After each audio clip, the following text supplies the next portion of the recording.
Early March 1943. Port Moresby, Papua New Guinea.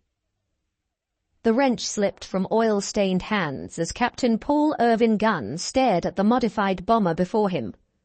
Inside that aircraft was something that should not exist, something that violated every regulation in the United States Army Air Force's manual, something his commanding officer had not officially authorized. 8 forward-firing 50-caliber machine guns protruded from where a bombardier's glass nose should have been. The B-25 Mitchell medium bomber, designed for precision bombing from altitude, had been transformed into something entirely different. A ship killer, a commerce destroyer, an illegal experiment that would either save the Pacific Theater or earn Gunn a court-martial. What neither Gunn nor anyone else knew was that this unauthorized modification, born from desperation and personal fury, would trigger the most devastating defeat the Japanese Navy would suffer in the entire Pacific campaign. The mathematics of Allied victory in the Southwest Pacific were being written not in battle plans approved by Washington, but in welding shops and maintenance hangars by a 43-year-old maverick who was fighting his own private war. The journey to this moment had begun 2 years earlier, on December 8, 1941, Manila time. Paul Irvin Gunn, known to absolutely no one as Pappy yet, stood at Nichols Field watching Japanese bombers methodically destroy the American Air Forces in the Philippines. As manager of the fledgling Philippine Airlines, he had 4 Red Beach 18 civilian aircraft under his command. Within hours, Major General Louis Brereton would commandeer those aircraft and commission Gunn as a captain in the Army Air Corps. What should have been a brief wartime service would become a 3-year odyssey of innovation, revenge, and technological revolution. Gunn was 42 years old, a former Navy Chief Petty Officer who had served 20 years as an enlisted naval aviator before retiring in December 1939. He had learned to fly in the 1920s, had served with the legendary Top Hatters Fighter Squadron, and had instructed at Pensacola Naval Air Station. He knew aircraft inside and out, not from textbooks, but from 2 decades of working on them, flying them, and occasionally crashing them. But on that December morning, technical expertise meant nothing. Gunn had a more immediate problem. His wife, Clara Louise, called Polly by everyone who knew her, and their 4 children were in Manila as Japanese forces closed in. His 2 sons, Paul Jr. and Nathan, were teenagers. His daughters, Connie and Julie, were younger. The family lived in Manila while Gunn ran the airline, a comfortable expatriate existence that had evaporated overnight. In the chaotic weeks that followed, Gunn flew reconnaissance and transport missions across the disintegrating Philippine defenses. He dodged Japanese fighters, survived being shot down over the jungle, walked out to safety, and immediately climbed into another aircraft. On one mission, he earned a Distinguished Flying Cross by flying an unarmed transport into Bataan to deliver medical supplies to besieged American troops, navigating through Japanese-controlled airspace with nothing but skill and audacity. But he could not reach his family. On Christmas Eve 1941, Gunn received orders to evacuate key personnel to Australia. He drew all his military pay, borrowed as much money as he could from fellow officers, and prepared to take his family to safety. But the Japanese advance was too swift. His family could not make it to the airfield in time. Gunn had to choose between abandoning them or disobeying orders. He flew to Australia because orders were orders, because the war was bigger than one family, because staying meant death or capture. Within weeks, on January 20th, 1942, Polly and the children were rounded up by Japanese forces and taken to the University of Santo Tomas, converted into an internment camp for enemy civilians. Something broke inside Gunn when he learned this news. The man who continued fighting was not the same person who had left Manila. He had left behind his wife and 4 children in the hands of an enemy known for brutality. Every day they remained in that camp was a day Gunn could not protect them. The only thing he could do was end the war faster. If he could not save his family directly, he could destroy every ship, every aircraft, every supply line that kept Japanese forces in the Philippines. This was not official policy. This was vengeance disguised as innovation. When Major General George C. Kenney arrived in Brisbane in late July 1942 to take command of the Allied Air Force's Southwest Pacific area, he found a disaster. His predecessor had been relieved. Morale was terrible. Equipment was inadequate. The Japanese controlled the air over New Guinea and were threatening Australia itself. General Douglas MacArthur, theatre commander, had no confidence in his air forces and made that opinion abundantly clear. Kenny was 53 years old, a World War I fighter ace with 2 confirmed kills and a Silver Star. He had taught at the Air Corps Tactical School and was known for unconventional thinking. When MacArthur subjected him to an hour-long lecture about the shortcomings of Allied air power, Kenny listened politely and then asked for one thing: authority to send home anyone he considered deadwood. MacArthur, surprised by the request, agreed. Within weeks, Kenny had reshuffled his command structure, bringing in aggressive younger officers and creating a forward headquarters in New Guinea to speed decision-making. He appointed Brigadier General Ennis Whitehead as his forward commander, giving him authority to change aircraft assignments based on weather and tactical conditions, rather than waiting for orders from Brisbane. But personnel changes meant nothing without effective weapons. Allied bombing from medium and high altitude was proving catastrophically ineffective against Japanese ships. High-altitude bombing gave ships time to maneuver. The B-17 flying fortresses were hitting less than 1% of their targets. Japanese convoys were resupplying their garrisons in New Guinea with impunity. Allied ground forces were dying in the jungle while fresh Japanese troops poured ashore from ships that bombers could not sink. Kenny had been thinking about this problem since 1928, when he was an instructor at the tactical school. He had theorized about skip bombing, releasing bombs at very low altitude so they would skip across the water like stones on a pond, slamming into the sides of ships below the waterline where armor was weakest. The concept was sound. The execution was proving difficult. B-17s lacked forward-firing armament. Coming in at mast height meant flying through withering anti-aircraft fire with nothing to suppress the gunners. Then Kenny discovered Paul Gunn, and everything changed. In August 1942, Kenny learned that someone in the 3rd Attack Group was modifying a 20 Havoc light bombers without authorization.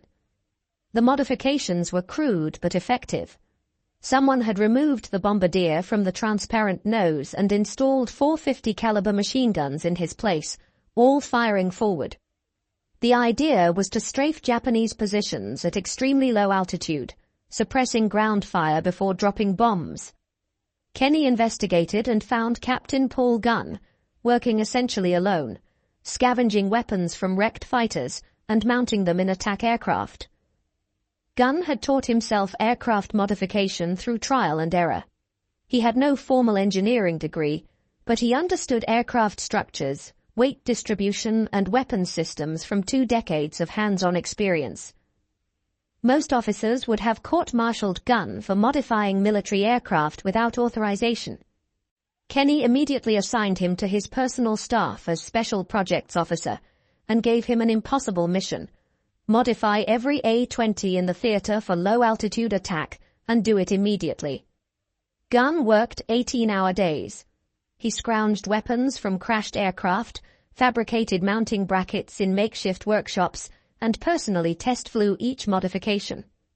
He added 4 50 caliber machine guns to the nose of each A-20, mounted additional guns along the fuselage, and installed bomb racks for parachute fragmentation bombs. The modified A-20S went into combat in September 1942, striking a Japanese airfield at Buna. The results exceeded all expectations. The Strafer A-20S came in at treetop level, guns blazing, suppressing anti-aircraft positions before releasing their bombs. Japanese defenders, accustomed to high-altitude bombers they could see coming for minutes, had no time to react. The attack destroyed dozens of aircraft on the ground and demonstrated that low-level strafing could revolutionize air warfare. Kenny immediately ordered Gunn to begin work on a similar modification for B-25 Mitchell medium bombers, The B-25 was larger than the A-20, had longer range, carried more bombs, and could mount more forward-firing weapons. If Gunn could turn the Mitchell into a gunship, it would become the most effective anti-shipping weapon in the theater. The B-25 Mitchell had been designed in 1939 as a medium-altitude level bomber. It was a twin-engine aircraft with a wingspan of 67 feet 7 inches, powered by two Wright R-2600 radial engines producing 1,700 horsepower each. Normal armament consisted of 650 caliber machine guns for defense and 3,000 pounds of bombs. It carried a crew of 5, pilot, co-pilot, bombardier, radio operator, and gunner. The aircraft was named after General Billy Mitchell, the controversial advocate of air power who had been court-martialed in 1925 for his outspoken views.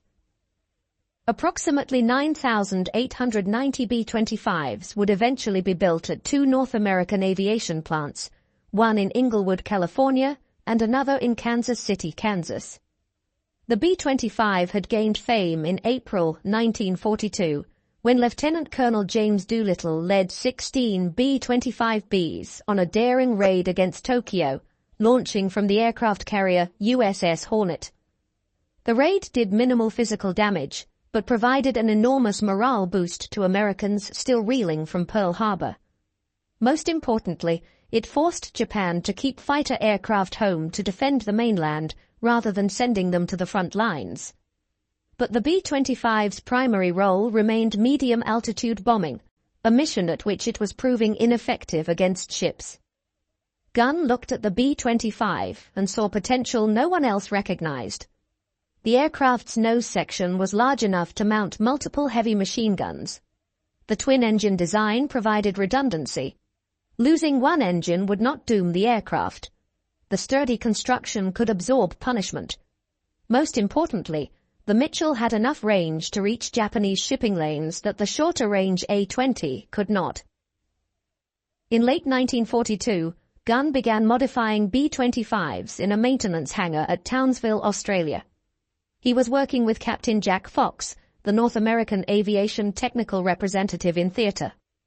Fox was supposed to ensure that aircraft modifications followed factory specifications. Instead, he became Gunn's co-conspirator in what would become the most successful unauthorized aircraft modification program of the war. The first challenge was removing the bombardier and his glass nose section. This saved weight and eliminated a vulnerable position that was useless for low-altitude attack. Gunn replaced the transparent nose with a solid metal nose housing 450 caliber M2 Browning machine guns, all firing forward and operated by the pilot. Each gun had 500 rounds of ammunition. The rate of fire was approximately 850 rounds per minute per gun, meaning the pilot could unleash a storm of lead that would shred any target in seconds. But 4 guns were not enough for Gunn. He added 2 more 50 caliber guns in cheek blisters on either side of the forward fuselage, just below and behind the cockpit. These package guns extended slightly beyond the propeller arc, allowing them to fire without the bullets passing through the propeller disc. They were fixed, firing forward, adding to the pilot's firepower. Then Gunn made a radical decision. The B-25 had a dorsal turret with twin 50 caliber guns mounted behind the cockpit. This turret could rotate to defend against attacks from above and behind. Gunn locked the turret in the forward firing position, adding 2 more guns to the pilot's control. The co-pilot could now operate these guns using a sight in the cockpit, or the pilot could fire all weapons simultaneously using a master trigger. Now the modified B-25 had 8 forward-firing 50 caliber machine guns delivering approximately 180 pounds of projectiles per second. For comparison, a single P-51 Mustang fighter carried 6 50 caliber guns. The modified B-25 had the forward firepower of more than one fighter aircraft, concentrated in a platform that also carried 2,000 pounds of bombs. The modifications created significant engineering challenges. Adding weight to the nose shifted the aircraft's center of gravity forward, making it nose-heavy and difficult to control. Gunn compensated by repositioning equipment aft and ballasting the tail section. The enormous recoil from 8 guns firing simultaneously created structural stress. Gun reinforced the nose section with additional bracing. The guns generated tremendous heat and smoke. Gun added ventilation systems and moved ammunition storage to reduce fire risk. Most critically, Gun had to solve the problem of gun harmonization. The 8 guns needed to converge their fire at a specific point in front of the aircraft, typically between 200 and 400 yards. If the guns were not properly aligned, bullets would spray everywhere except the target. Gun developed a ground testing procedure using targets placed at measured distances, adjusting each gun mount until all 8 weapons converged precisely. He test-fired the guns personally, making minute adjustments, refusing to sign off on any aircraft until it met his standards. The entire modification process took approximately 2 weeks per aircraft when working around the clock. Gun trained maintenance crews to perform the work, establishing production line techniques. By December 1942, he had modified enough B-25s to equip the 91st Bombardment Squadron. The squadron needed a commander who understood low-altitude attack and was not afraid to violate conventional bombing doctrine. Kenny selected Major Ed Larner, a pilot who had risen from first lieutenant to major in just a few weeks due to his aggressive leadership in combat. Larner had demonstrated exceptional skill in low-level missions and had earned Kenny's trust. Larner and Gunn developed the tactics that would transform naval warfare. The modified B-25s would approach Japanese ships at extremely low altitude, sometimes as low as 50 feet above the water, flying at maximum speed, approximately 300 miles per hour. At this altitude and speed, they were nearly impossible for ship gunners to track.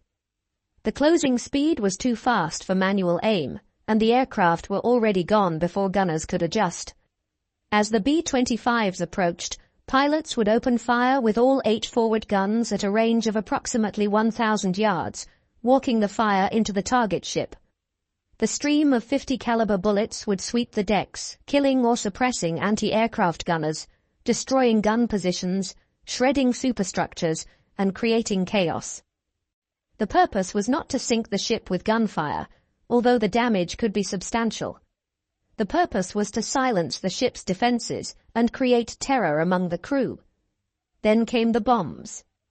At a range of approximately 200 to 400 yards, flying at minimum safe altitude, the pilot would release a bomb with a 4 to 5 second delayed fuse.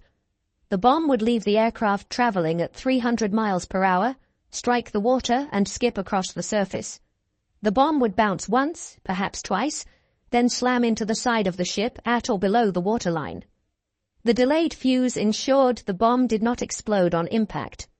Instead, it would penetrate the hull, sink slightly beneath the surface, and then detonate. The explosion occurred in the most vulnerable part of the ship, below the armor belt where hulls were thinnest. The blast was enhanced by the incompressibility of water, which transmitted shock waves with devastating efficiency. A single bomb exploding below the waterline could break a ship's keel, rupture fuel tanks, flood engine rooms, and cause catastrophic structural failure. By the time the bomb detonated, the B-25 was already past the target, climbing rapidly to avoid the blast and secondary explosions. The entire attack from first gunshots to bomb release took approximately 10 seconds. Skip bombing was not entirely new. The British had experimented with the technique. Some American pilots had tried it independently. But combining skip bombing with overwhelming forward firepower was Gunn's innovation. The strafer nose turned the bomber into its own fighter escort, suppressing defenses before dropping bombs. This combination would prove devastating. While Gunn was modifying aircraft, Allied intelligence was monitoring Japanese naval movements. Ultra Intercepts, the code-breaking operation that had cracked Japanese naval codes, provided detailed information about enemy plans. Fleet Radio Unit Melbourne, known as FRUMEL, was reading Japanese messages almost in real time. In late February 1943, FRUMEL intercepted messages indicating a major Japanese convoy was being assembled at Rabaul on the island of New Britain. The convoy's destination was Lae on the northern coast of New Guinea. The cargo was troops and supplies for Japanese forces fighting Allied advances in Papua. The intelligence was specific. 8 transport ships would carry approximately 6,900 troops of the 51st Division. 8 destroyers would provide escort. The convoy would depart Rabaul at midnight on February 28, 1943, and arrive at Lae approximately 3 days later. This was Japan's maximum effort to reinforce New Guinea. If the convoy succeeded, Japanese forces would be strengthened significantly, potentially stopping Allied advances. If the convoy failed, Japan would lose thousands of experienced troops and likely never attempt another major reinforcement by sea. General Kenny saw an opportunity to test his modified aircraft and new tactics against the most important target since Pearl Harbor. He assembled every available aircraft in theater for a coordinated attack. The strike force would include B-17 Flying Fortresses bombing from medium altitude, Royal Australian Air Force Beaufighters strafing at low level, P-38 Lightning fighters providing air cover, and modified B-25 strafers executing skip bombing attacks. It would be the largest coordinated air operation in the Southwest Pacific to date. Kenny personally briefed squadron commanders on February 28. The orders were explicit. Find the convoy, attack without mercy, give no quarter, sink every ship. This was not a raid. This was annihilation. At midnight on February 28, 1943, the Japanese convoy departed Simpson Harbor at Rabaul. Rear Admiral Masatomi Kimura commanded from the destroyer Shirayuki. The convoy consisted of 8 cargo transports, Kyokusei Maru, Kembu Maru, Teiyo Maru, Nojima, Ayo Maru, Taimei Maru, Shinai Maru, and Oigawa Maru. 8 destroyers provided escort. Shirayuki, Asashio, Arashio, Tokitsukaze, Yukikaze, Uranami, Shikinami, and Asagumo. Approximately 100 Japanese Zero fighters would fly air cover during the voyage. The convoy was the strongest force Japan had assembled for a resupply mission. Kimura expected to lose ships. Every previous convoy to New Guinea had suffered losses, but Japanese commanders believed enough ships would survive to deliver the troops. They were wrong. The convoy was spotted that afternoon by a B-24 Liberator on patrol. The crew radioed the position, course, and composition. Kenny's command immediately launched reconnaissance aircraft to track the convoy. Weather favored the Japanese initially. 2 tropical storms moved through the area, providing cloud cover and reducing visibility. Allied aircraft maintained contact but could not attack effectively through the storms. The convoy made good progress, moving at 7 knots, approximately 8 miles per hour. The slow speed was dictated by the heavily loaded transports. The destroyers could have made 20 knots or more, but they had to match the convoy's pace. By nightfall on March 1st, the Japanese had covered approximately 90 miles. They were roughly halfway to Lae. The weather was deteriorating, which Kimura welcomed. Poor weather meant fewer Allied aircraft. But the storms also meant rough seas that pounded the transports. Troops below decks suffered terribly from seasickness in the crowded holds. On the morning of March 2, 1943, the weather improved slightly. Allied reconnaissance aircraft regained visual contact. At approximately 10 in the morning, 29 B-17 Flying Fortresses attacked from 5,000 feet. The high-altitude bombing was predictably ineffective. The B-17s claimed hits, but Japanese records indicate minimal damage. 1 transport may have been damaged slightly. The attack served one purpose. It forced the convoy to alter course repeatedly, slowing progress toward Lae. Throughout March 2nd, additional B-17 strikes continued. The Flying Fortresses dropped dozens of bombs from various altitudes. Ships maneuvered frantically, and Japanese fighters engaged the bombers. Several B-17s were damaged. 3 Japanese fighters were shot down. But no ships sank. The high-altitude attacks were harassing the convoy, not stopping it. As night fell on March 2nd, Kenny knew the critical attack would come the next morning. The modified B-25s were ready. Major Lana had briefed his pilots repeatedly. They had rehearsed the attack profile on a wrecked ship on February 28, using combined formations of B-17, B-25, P-38, and bow fighters. Every pilot understood the mission. The skip bombing technique had been practiced. The strafer guns had been harmonized. The ordnance had been loaded. The point of no return was approaching. At dawn on March 3, 1943, weather conditions were perfect for an air attack. Clear skies, good visibility, calm seas. Rear Admiral Kimura must have felt a chill of premonition. His convoy was approximately 30 miles from Leh, close enough that land-based anti-aircraft guns could provide some support, but still vulnerable to air attack. The Allied strike force assembled at Cape Ward Hunt on the northern coast of Papua. Approximately 90 Allied aircraft converged on the Japanese convoy, including B-17 Flying Fortresses, modified B-25 strafers, Royal Australian Air Force bow fighters, and P-38 Lightning fighters for escort. Multiple waves would attack from different directions throughout the day. The attack began at approximately 10 in the morning. The B-17 strikes struck first from medium altitude, diverting attention and forcing ships to maneuver. Then the low-altitude aircraft arrived. Bow fighters came in first, strafing with 4 20mm cannons and 6 machine guns, suppressing anti-aircraft fire. The destroyers opened up with everything they had, but the closing speed was too fast. Then the modified B-25 strafers arrived and the slaughter began. Modified B-25 strafers participated in multiple attack waves throughout the morning. One pilot selected the transport Kyokusei Maru as his target and pushed the nose down to 50 feet above the water.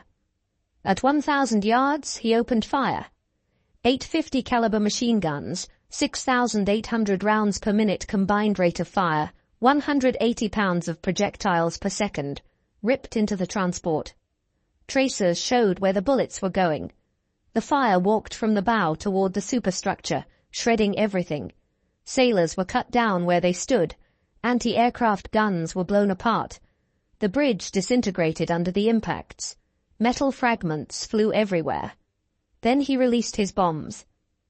2 500-pound general-purpose bombs with delayed fuses dropped away. They hit the water 200 yards from the ship, skipped once, and slammed into the hull just below the waterline amidships. The pilot pulled up and banked away.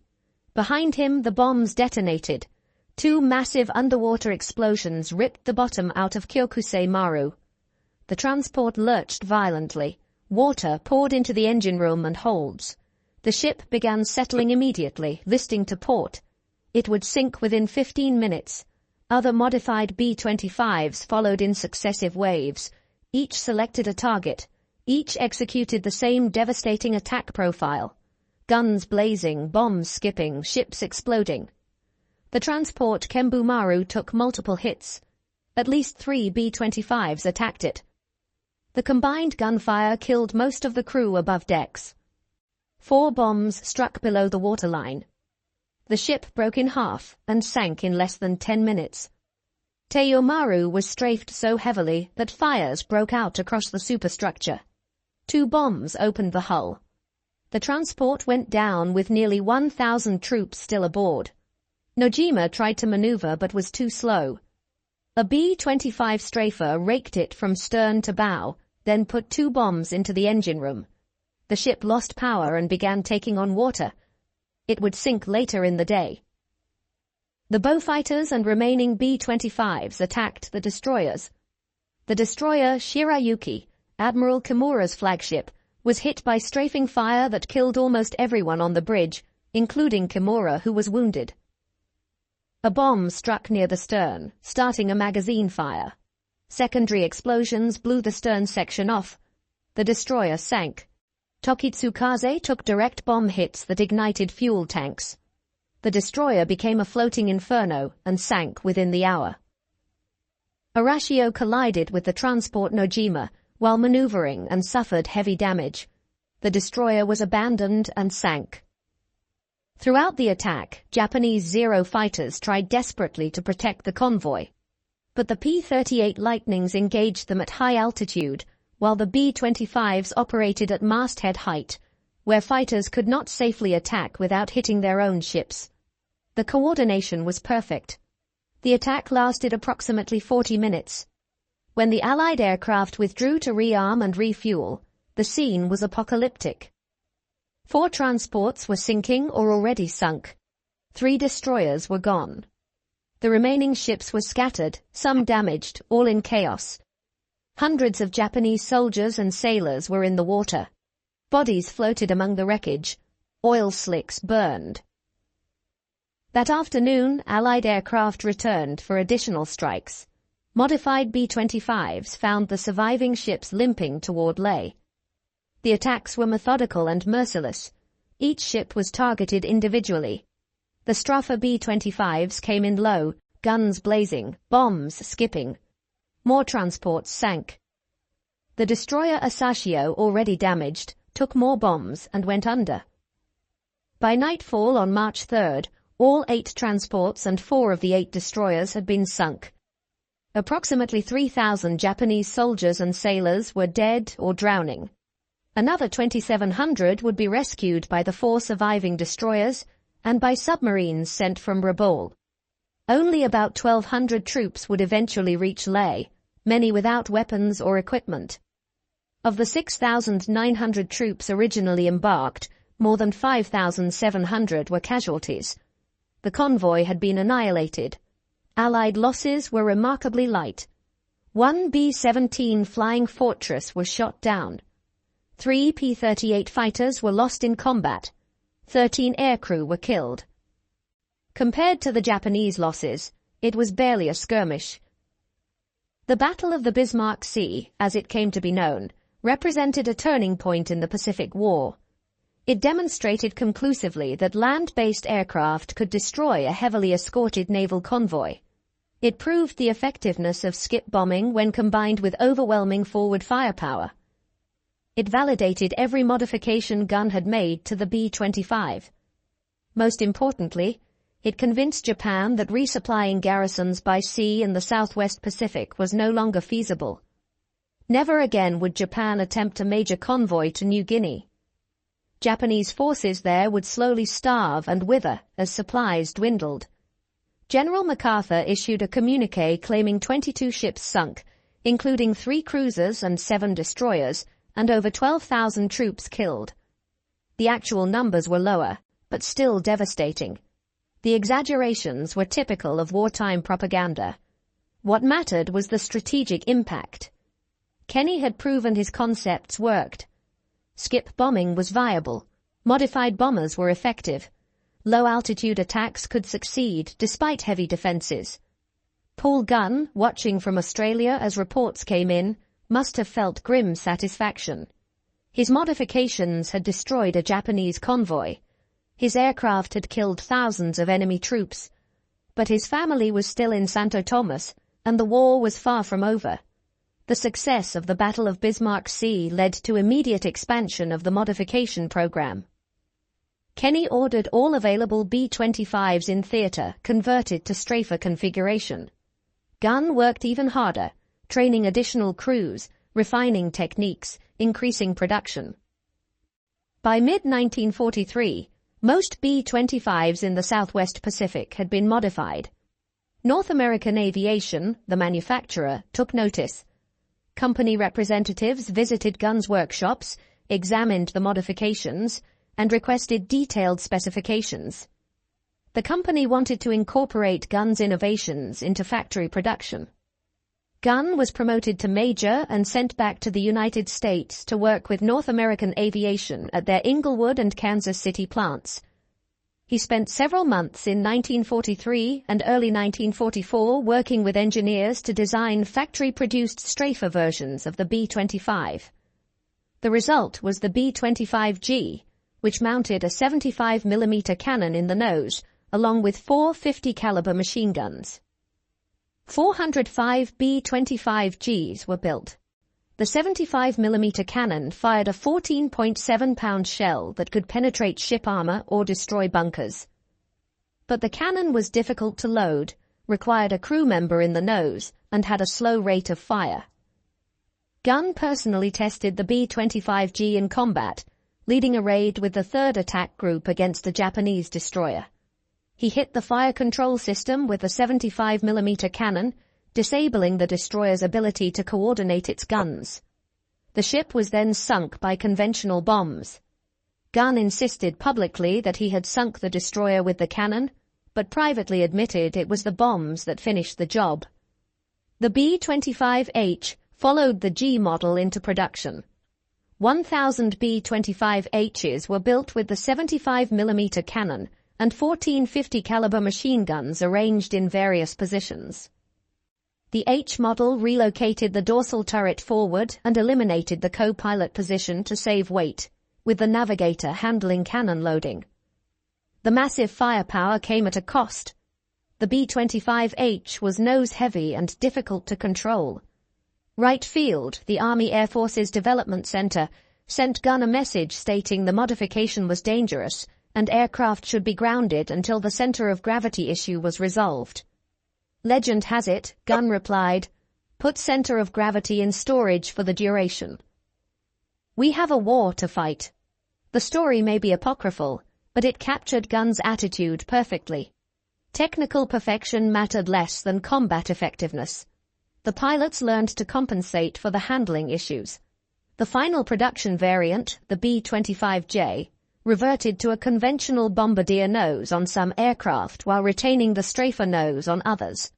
4,318 B-25Js were built, making it the most numerous variant.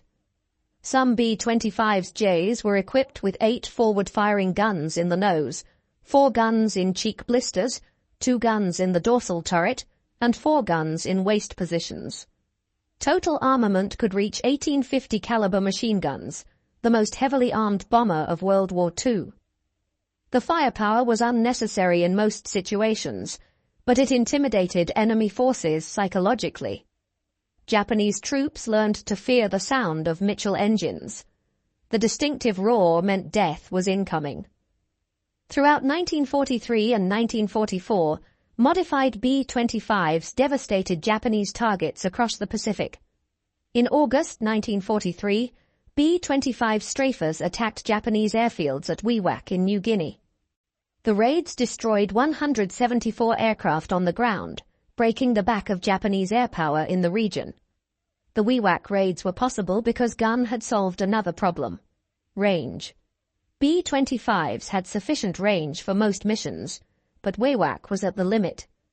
Gunn developed a technique using auxiliary fuel tanks carried in the bomb bay. Once the fuel was consumed, the tanks were jettisoned through an open hole in the floor. The system was crude, with fuel fumes permeating the fuselage and a breeze blowing through the aircraft, but it extended range by several hundred miles. The WWII raids ended Japanese air superiority over New Guinea and allowed Allied ground forces to advance with minimal air opposition. In November 1943, B-25 strafers attacked Rabaul Harbor in one of the war's most spectacular raids. Major Raymond "Jock" Hennebrey led 38 B-25s against shipping in the heavily defended harbor. The attack occurred at masthead height with P-38s, providing top cover and phosphorus bombs creating smoke screens. Of 38 vessels in the harbor, 30 received direct hits. 1 heavy cruiser, 3 destroyers, and numerous transports and support ships were sunk or damaged.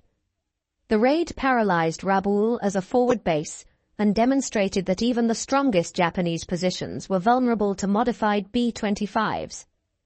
In the Philippines campaign of 1944, B-25 strafers provided close air support for ground forces, destroyed Japanese supply lines, and attacked shipping throughout the archipelago. The aircraft became known as the Bat Out of Hell because attacks came so fast and low that defenders had no time to react. Gunn's modified B-25s were not the only weapons winning the Pacific War, but they were among the most effective. They destroyed hundreds of ships, thousands of aircraft on the ground, and killed tens of thousands of enemy troops. They enabled MacArthur's island-hopping strategy by isolating Japanese garrisons from resupply. They gave Allied forces air superiority that made amphibious landings possible. Gunn's personal war continued throughout this period. His family remained imprisoned at Santo Tomas. Letters occasionally reached him through the Red Cross, but communication was sporadic and censored. He knew conditions in the camp were deteriorating. Japanese guards became harsher as the war turned against them. Food became scarce. Disease spread. Gunn could do nothing except fight harder, hoping each mission brought the war's end closer. In late 1944, American forces invaded Leyte in the Philippines. Gunn was there, still flying combat missions at age 45, still looking for ways to destroy the enemy more efficiently. On a night in late 1944, Japanese bombers attacked Tacloban airfield on Leyte. Gunn was on the ground when white phosphorus bombs exploded nearby. Fragments tore into his shoulder, causing massive damage. The wound was severe, rendering his right arm useless and causing excruciating pain. He was evacuated to Australia for treatment and would spend months in recovery. The wound ended Gunn's combat flying, but his war was almost over anyway. On February 3, 1945, elements of the 1st Cavalry Division, forming a flying column, liberated Santo Tomas internment camp in Manila. The cavalry arrived just as Japanese guards were preparing to execute the camp's leadership. In the chaos of Manila's street fighting, American soldiers freed over 4,000 internees. Among them were Polly Gunn and her 4 children. They had survived 3 years and 14 days of internment. The family was emaciated, traumatized, but alive. General MacArthur personally visited the camp shortly after liberation and met the Gunn family. He arranged for them to be flown to Australia to reunite with Pappy Gunn. The reunion occurred weeks after liberation. The man who had left Manila on Christmas Eve 1941 finally held his family again. Polly had kept the children together through impossible circumstances. The boys, now young men, had survived the separation of male and female quarters. The girls had endured years of deprivation. They were together again, but they were different people than they had been. The war had changed them all. Gunn remained in the Army Air Forces after recovering from his wounds. He was promoted to lieutenant colonel and continued working on aircraft modifications and tactical development, though no longer flying combat. He retired from military service on June 30, 1948, as a full colonel, medically retired due to his injuries. His decorations included the Distinguished Flying Cross with 1 oak leaf cluster indicating a second award, the Silver Star, the Legion of Merit, the Air Medal, 9 Purple Hearts, and numerous unit citations and campaign ribbons. 9 Purple Hearts represented 9 separate occasions on which he was wounded or injured in combat. Gunn returned to the Philippines and re-established Philippine Airlines. The country was rebuilding from years of occupation and the destruction of liberation. Gunn helped restore air transportation, reconnecting islands that had been isolated. He was still flying, still taking risks, still pushing limits. On October 11, 1957, 7 days before his 58th birthday, Gunn was flying a charter flight when his aircraft encountered a severe storm. The plane crashed. Paul Irvin "Pappy" Gunn died doing what he had done for nearly 40 years, flying. He was buried at Barrancas National Cemetery at Naval Air Station Pensacola, Florida, where he had once been an instructor. His legacy lived in multiple forms. The B-25 Strafer modifications he pioneered remained standard throughout the war. Approximately 9,890 B-25 Mitchells were built, and thousands were configured as strafers based on Gunn's designs. The skip bombing technique he helped perfect destroyed hundreds of Japanese ships and contributed significantly to Allied victory in the Pacific.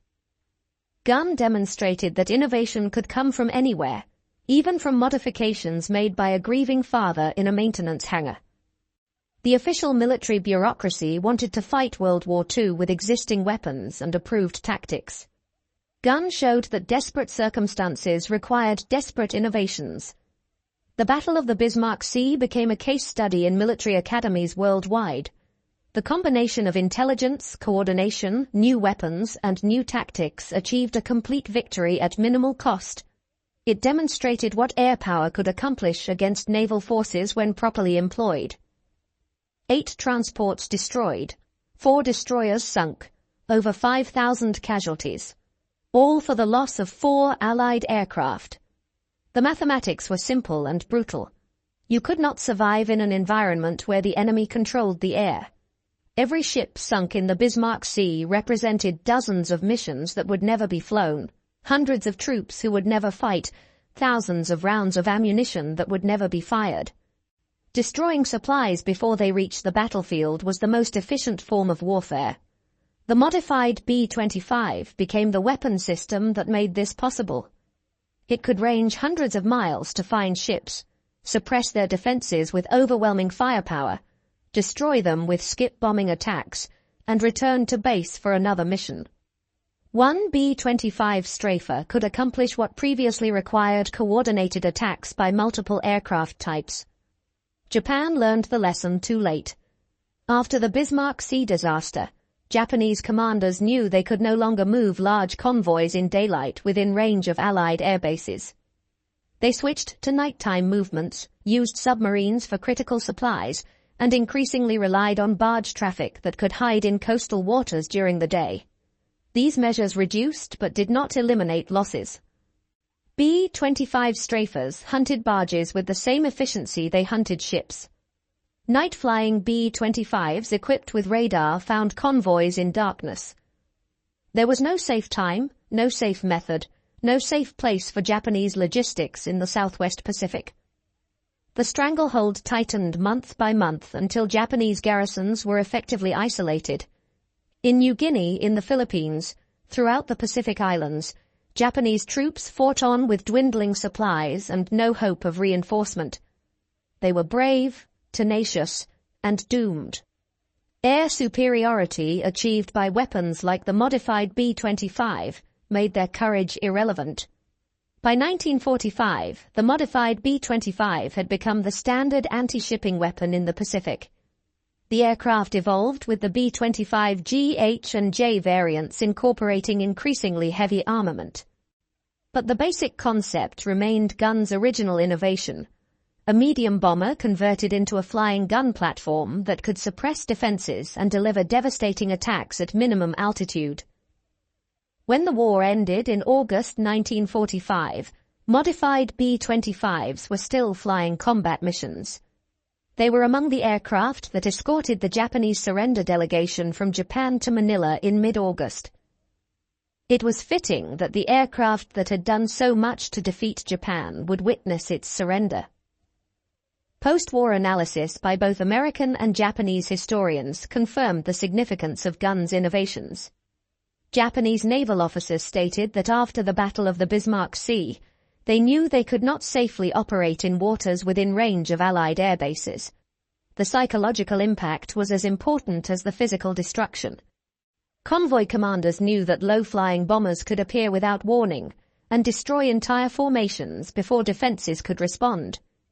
Modified B-25s had created a new type of warfare where medium bombers hunted ships with the efficiency of submarines and the firepower of cruisers.